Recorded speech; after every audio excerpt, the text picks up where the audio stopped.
اچھا اہل حدیث کیا ہیں بھائی؟ انہوں نے کہا کہ ہم ڈائریکٹ قرآن و حدیث کو فالو کریں گے, ہمیں کسی کی تحقیق پہ اعتماد نہیں.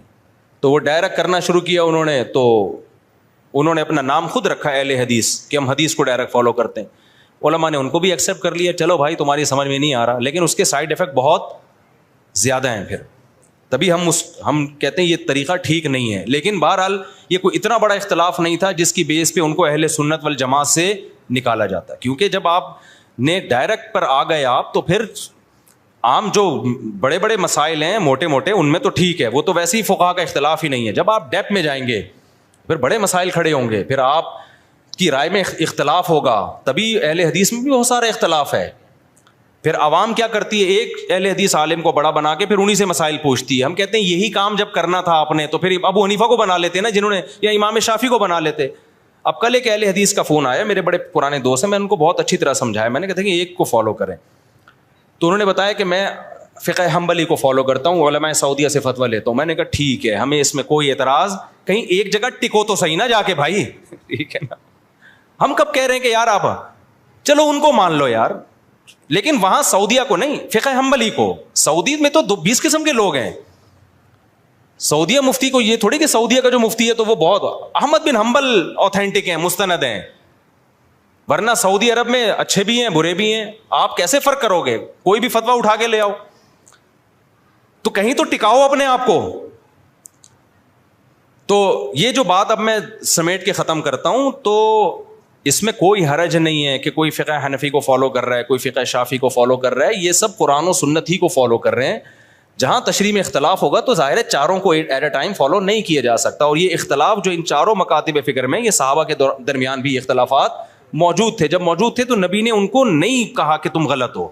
نبی نے جب اس چیز کو ایکسیپٹ کر لیا تو اس سے پتہ چلتا ہے اللہ تعالیٰ کی منشا ہے کہ کچھ اختلاف امت میں باقی رہے. اور اس میں بڑی حکمت یہ کہ اختلاف برداشت کرنا بھی سیکھیں. اگر ان کے قریب کوئی رفع الیدین کر رہا ہے تو برداشت کر لیں اس کو, کوئی نہیں کر رہا تو برداشت کر لیں, کیونکہ جس میں برداشت نہیں ہے دنیا میں کوئی کام نہیں کر سکتا. وہ رکشوں کے نیچے لکھا ہوتا ہے تپڑ ہے تو پاس کر ورنہ برداشت کر. رکشوں کے پیچھے پڑا ہے کہ نہیں پڑا؟ تو کوئی ہاتھ یہاں باندھے, کوئی یہاں باندھے, کوئی زور سے, کوئی آہستہ, کوئی ہاتھ چھوڑ کے, کوئی ہاتھ باندھ کے, کوئی رفع الیدین کرے, کوئی نہیں کرے. تو برداشت کرنا سیکھو, تاکہ برداشت نہیں ہوگا لڑتے رہو گے تو پھر یہ کچھ بھی نہیں کر سکتے تم, کیونکہ اختلاف کو ختم کرنا امپاسبل ہے. اگر بہت ساری چیزوں میں اتفاق ہو جائے پھر کہیں نہ کہیں آگے جا کے اختلاف ہوگا تو پھر لڑو گے آپس میں, تو بہتر نہیں ہے اس کو ایکسیپٹ کر لیا جائے. سمجھ میں نہیں آ رہی میرا خیال ہے بات, اس لیے اس کو مان لو یار, ٹھیک ہے. اور یہ جو آج کل کے مذہبی اسکالر کا طریقہ ہے کہ نہیں اسٹائل بھی ہوتا ہے, نہیں, وہ کہتے ہیں کہ نہیں, میں حدیث کا ریفرنس دے رہا ہوں, ابو حنیفہ گیا ایک طرف, شافعی گیا ایک طرف, وہ جو کچھ کہہ رہے ہیں وہ ایک طرف, ہم کسی کو نہیں مانتے, یہ سب منجن بیچ رہے ہیں, یہ سب یوں کر رہے ہیں, میں جو پیش کر رہا ہوں یہ, تو پروگرام تو اڑ گیا, پوری امت اڑ گئی. سمجھ رہے ہو, پوری امت پر اعتماد ختم ہوگا. بھائی اب تک سارے منجن بیچ رہے تھے, یہ کوئی نیا آیا ہے مارکیٹ میں, اور ایسا مارکیٹ میں جب نیا آئے گا تو اس کے مرنے کے بعد کیا ہوگا؟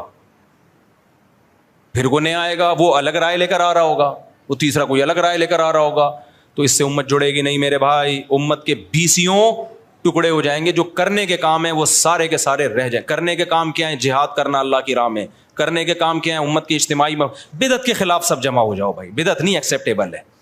بریلوی ہمارے بھائی ہیں, ہم سینے سے لگاتے ہیں, لیکن بھائی ہم ربیع الاول میں جو کچھ آپ لوگ کر رہے ہیں ہم اس کو نہیں مانتے. اس میں ہمارا ظرف اتنا بڑا نہیں, ہم مخالفت نہیں کریں گے. یعنی مخالفت کا مطلب ہم یہ نہیں کہیں گے کہ ان کو پکڑو, ان کو مارو, ان کو کوٹو. ویسے بھی بریلویوں کو مار نہیں سکتا کوئی, پٹتا ہی ہے وہ بڑے متشدد ٹائپ کے ہوتے ہیں. وہ تو پھر فتویٰ لگا دیں گے بم سے اڑا دو اس کو, کوئی پتھر سے نہ مارے میرے دیوانے کو, بم کا زمانہ اڑا دو سالے کو. تو لڑائی بڑائی کی ہم بات ہی نہیں کر رہے بھائی. لیکن وہ بدعت کا جو اختلاف ہے وہ چھوٹا اختلاف بولو. اسی طرح شیعہ حضرات سے ہم ویسے ملتے ہیں, دوستیاں بھی رکھتے ہیں, دعوتوں میں بھی جاتے ہیں بھائی. ان کا جو مکتب ہے فکر ہے ہم اس سے اتفاق نہیں کرتے, کیونکہ وہ بالکل ہماری رائے میں قرآن, دیکھو کتنا احتیاط کر رہا ہوں میں, کہہ رہا ہوں ہماری رائے یہ کہ بھائی وہ قرآن و سنت سے بہت ساری چیزیں بالکل واضح طور پر متصادم ہیں. متع اسلام میں ہماری رائے یہ کہ جائز نہیں ہو سکتا. 2 نمازیں عام حالات میں بھی آپ اکٹھی پڑھنا شروع کر دیں, یہ ہماری رائے میں ٹھیک نہیں ہے. لیکن پھر بھی اگر کوئی کرتا ہے تو بھائی ہم لڑائی کی بات ہم نہیں کریں گے, ٹھیک ہے بھائی ملک ہے, پہلے تو شیعہ لوگ سنیوں کی مسجد میں نماز پڑھتے تھے اور سنی لوگ امام بارگاہ میں جا کے اگرچہ اپنی پڑھتے تھے مگر پڑھتے تھے, لیکن جب یہ آپس میں بہت زیادہ ایک دوسرے کے خلاف تقریریں ہوئی تو نفرتیں پھیلی ہیں, مار دھاڑ. یہ مار دھاڑ کے ہم بالکل قائل نہیں ہیں. میری مسجد میں بھی بعض شیعہ حضرات آتے ہیں, نماز پڑھتے ہیں, میں نے کبھی کسی کو نہیں کہا کہ اس کو چھیڑو, اس کو تنگ کرو, نہیں بھائی آنے دو یار پڑھیں. اور جو کوئی امام بارگاہ میں جا کے نماز پڑھ رہا ہو تو ہم اس پہ بھی کوئی اعتراض نہیں کرتے. تو لیکن نظریاتی طور پر جو ہمارا بڑا اختلاف ہے وہ شیعہ حضرات سے اور بریلوی حضرات سے. سمجھ میں آ رہی بات؟ کیونکہ وہ پھر ایکسٹریم لیول پہ پہنچتے ہیں بریلوی حضرات بھی. وہ پھر کہتے ہیں یہ عید ملا, ہم کہتے ہیں بھائی 2 عیدیں ہیں, تیسری عید نہیں ہے.